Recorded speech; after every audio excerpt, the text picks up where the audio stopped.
All right, thanks everyone for joining. I guess we can go ahead and get started here. Today we're going to have a conversation with John Gibson with Red Hat and Kevin Wilson with Insight. And really our focus is on leveraging automation to securely adopt next generation firewalls, a faster, more efficient approach.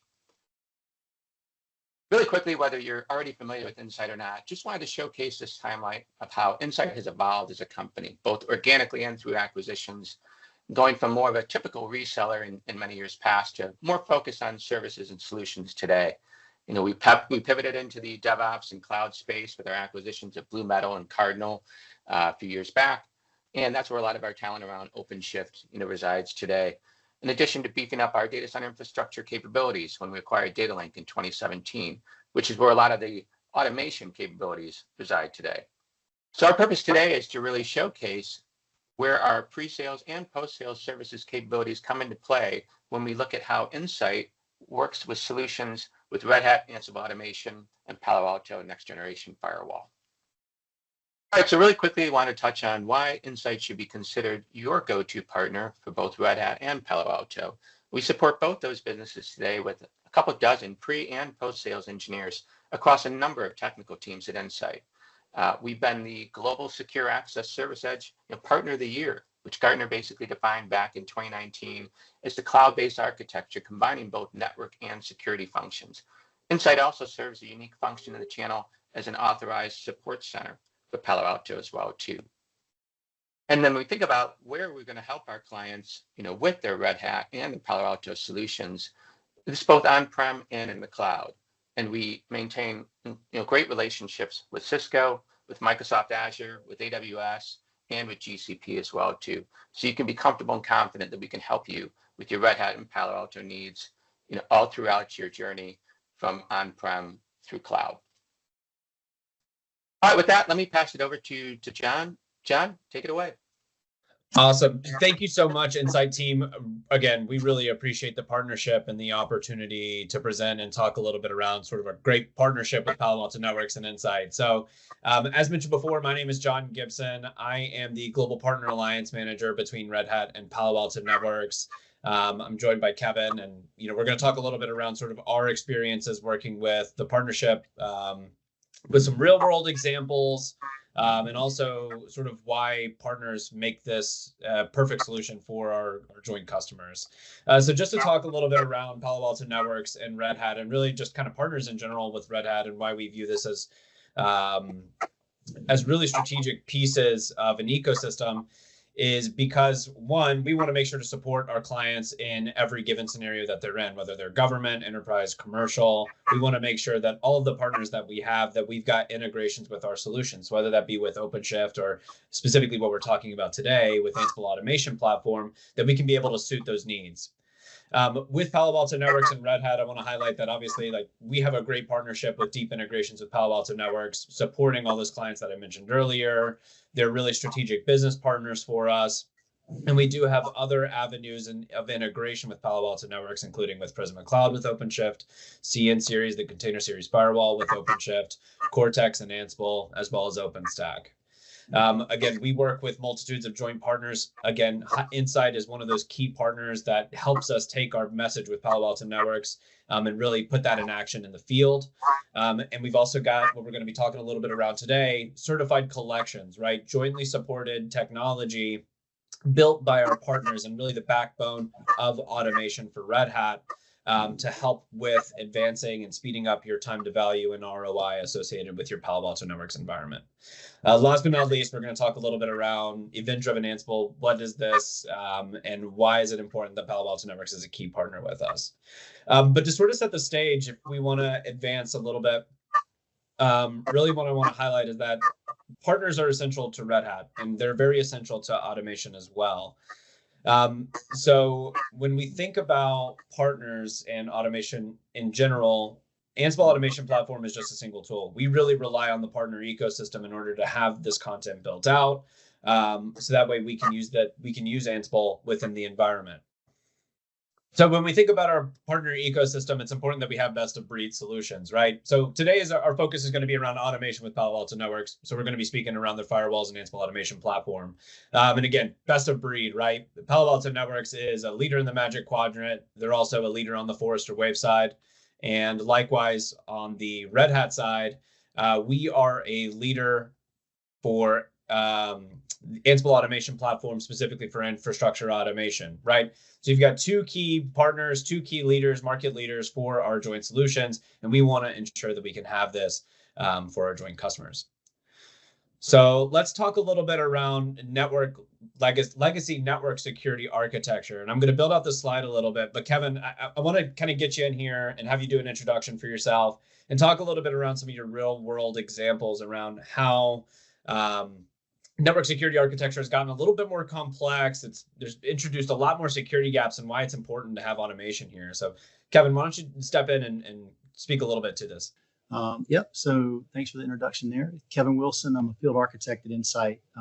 I specialize in network and network security. Been in the industry for 30 plus years.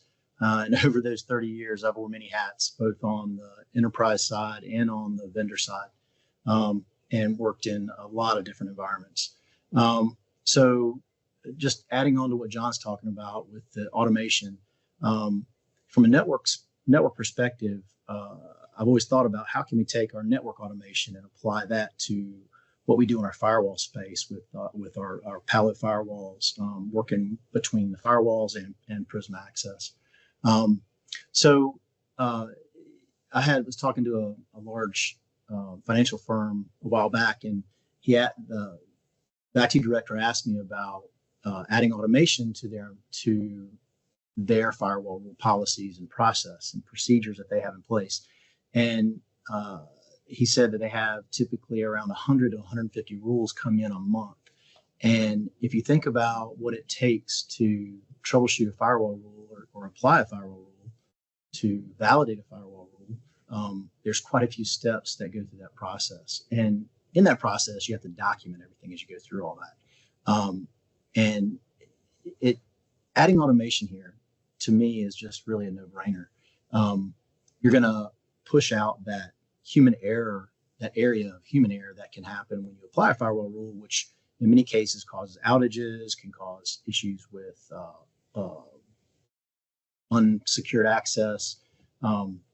So if you take this environment you see on the screen here, this very complex environment where you've got multiple areas of egress because of more and more SaaS applications being applied to or being allowed from different areas for different companies, you've got to have firewalls in place just for pure visibility.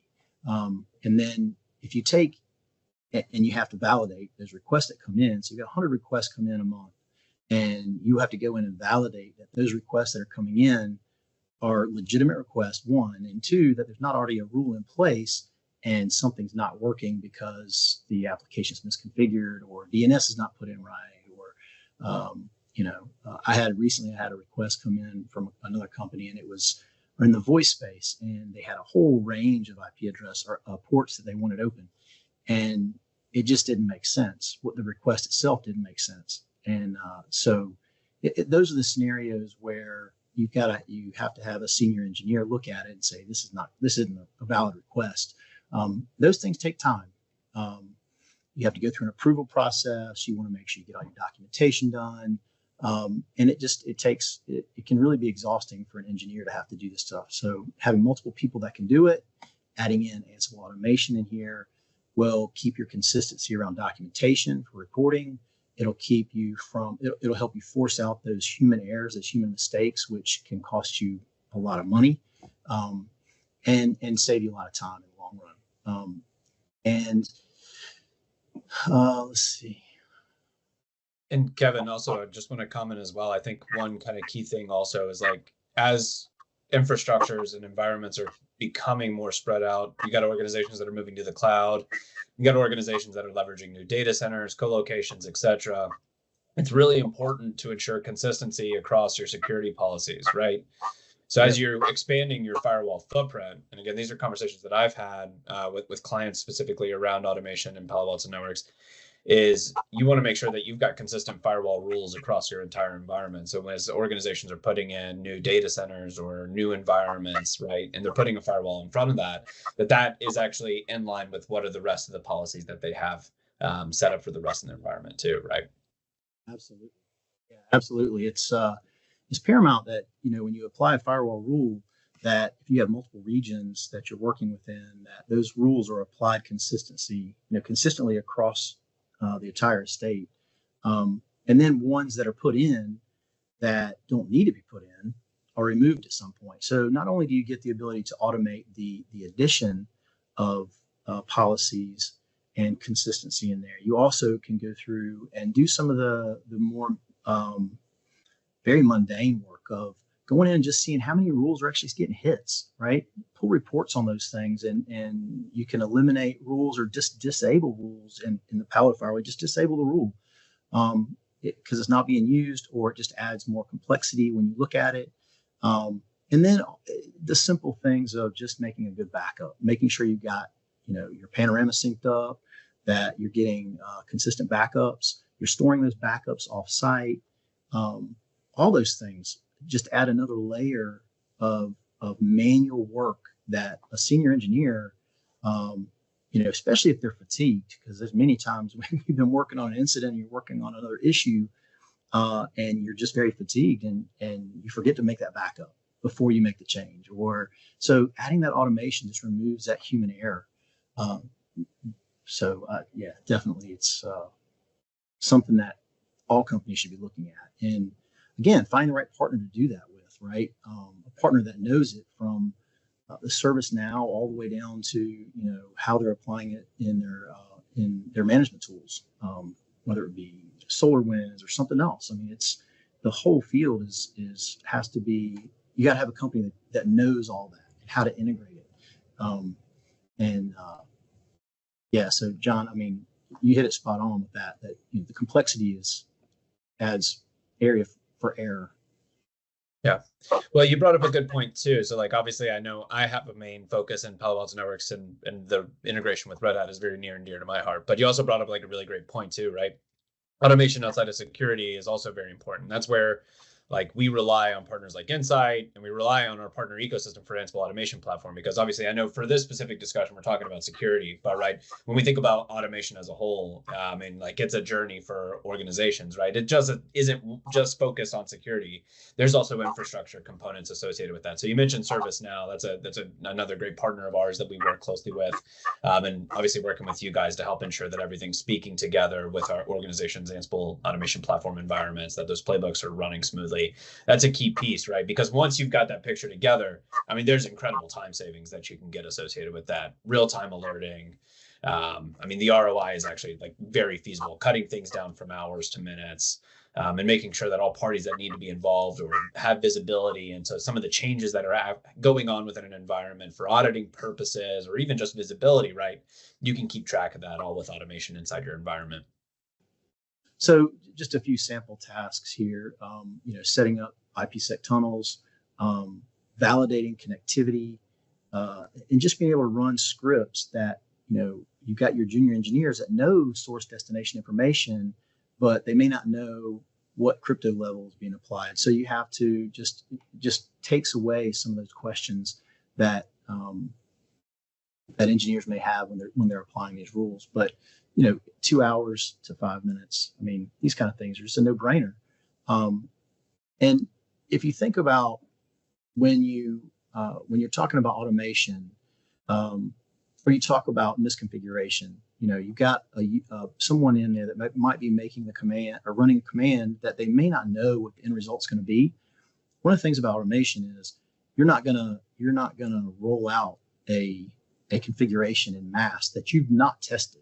So when you build automation, you're building testing in as well. So you're really working with your other engineers to actually get oversight. You'll build a process. This is the configs we're going to use. These are the commands we're going to run. This is what it's going to do. These are the end results. So you're running through some testing up front to build that automation, because you're not going to mass send out a statement that you don't know what the end result's going to be. So when you add automation, you're also adding those checks and balances in place in troubleshooting before you just make a change.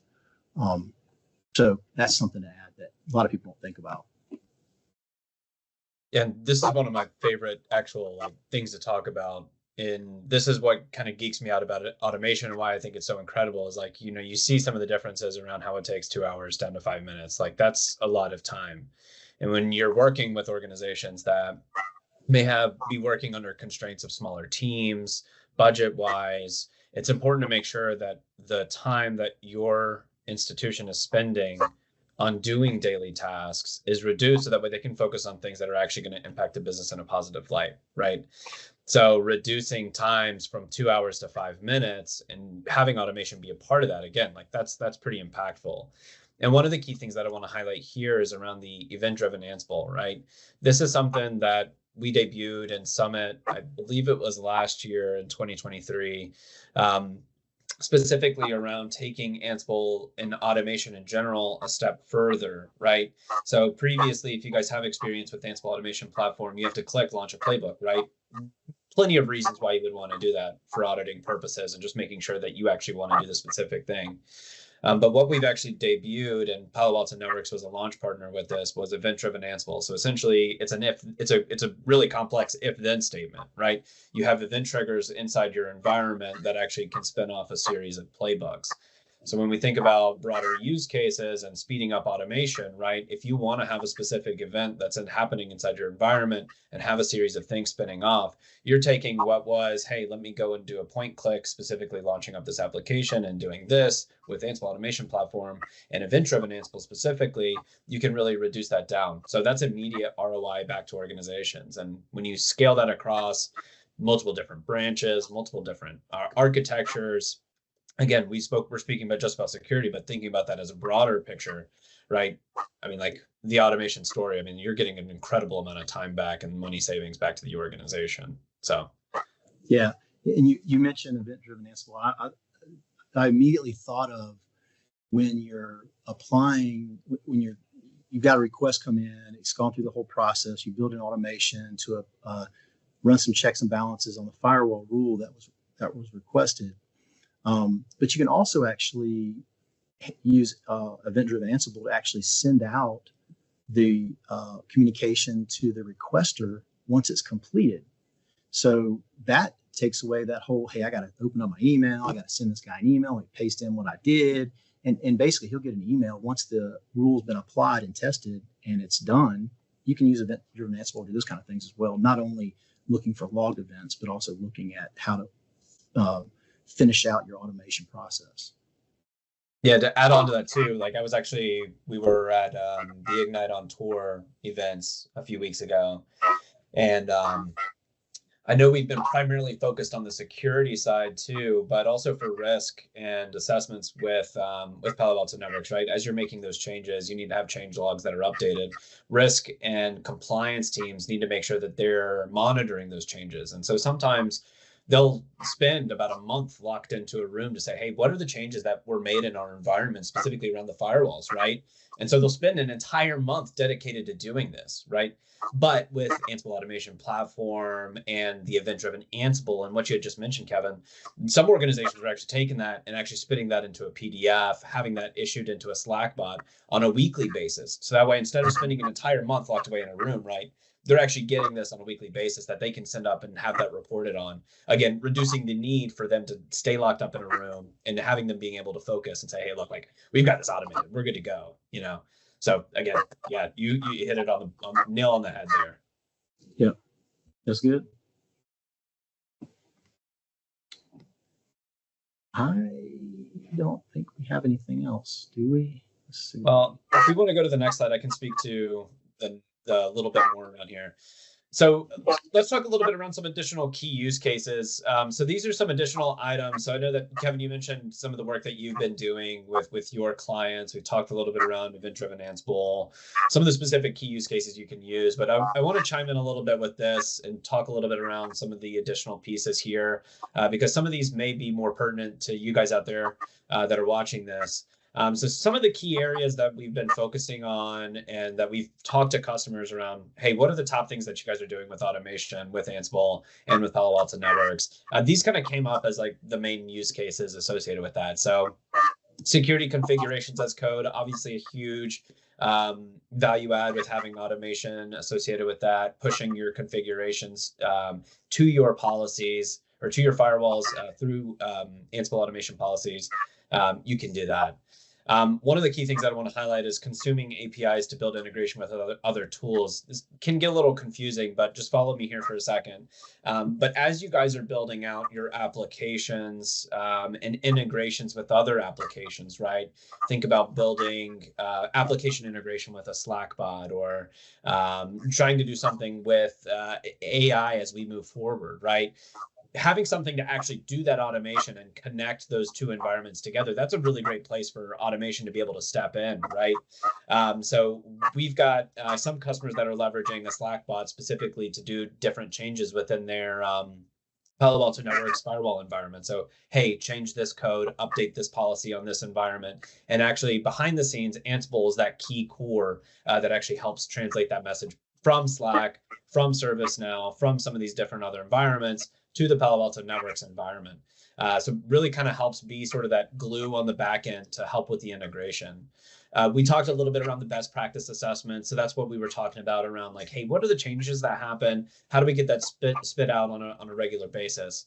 And then you have some real good EDA content use cases here that you guys can see. So the real-time monitoring and alerting, right? How do we make sure that if we see a vulnerability or an incident that's occurred on a firewall, how do we make sure that we've got, to what Kevin had spoken to, spitting out all of the notifications, Jira tickets, ServiceNow tickets, emails, Slack messages, pings on whatever devices that you guys are using, right? How do we make sure that we have that so that way everybody's alerted and we can actively take advantage of that? Or remediate the threats going into that next piece. In remediating those threats, whatever changes those could be, you can really kind of craft that up and work with organizations like Insight, Red Hat, and Palo Alto Networks to make that tailored specifically to your environment. So just a couple more key additional use cases to kind of think about when you think about automation and security. Yeah, John, you brought up a good point. One of my customers that I work with frequently is they use the API integration with Ansible and Palo Alto for event-driven. It creates actual team chats for them. So when there's an event or an incident come in and they see something malicious, it automatically spins up a chat. Operations is in there communicating, and it just makes everybody much more responsive and able to really respond to, we always say it, right? It's not if you've been breached, it's when you're going to be breached, because it's going to happen. And being able to respond is absolutely critical. Adding automation can help you do that because we can only see so much as engineers, and we get something looking for it in the background. It makes you much more responsive. Yeah, more agile too. Yeah. So if we want to move on, we can talk a little bit around some of the key things. So if you guys are interested in learning a little bit more, I know we spoke a little bit around some of the use cases, time values, why these solutions are out in the market and why we're market leaders in here, and why we partner with organizations like Insight to help take this out and make sure that we're having best of breed practices and ensuring that you've got this solution involved in all different aspects of your environment. So let's talk a little bit around what you can do moving forward.